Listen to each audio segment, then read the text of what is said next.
Well, I wanted a very big booth because we do all over paint jobs on cars, so it had to be big enough for me to be able to get in and move around in. I wanted a lot of lights, I wanted glass, and I wanted to know that the heater and the air movement was just right.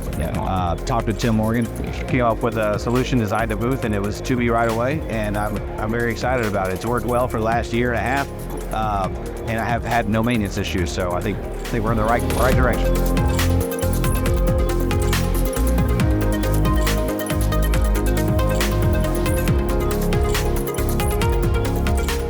The big challenge that I hear all the time is that, I've owned my shop for 30 years, or I've been doing this for 30 years, and the equipment's changed, the vehicles have changed, the technology have changed, and yet we don't see a lot of our shops changing. We didn't have a paint booth, but repairing cars incorrectly is not a part of the solution. So started looking at the reality of the car tomorrow, not the car today.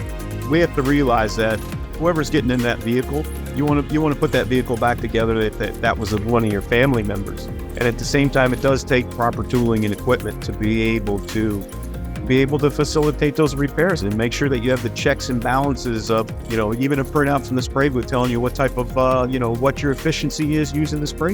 We just, as a facility, as an industry, we're just so far behind. The future is predicated by whether we're willing to humble ourselves and change.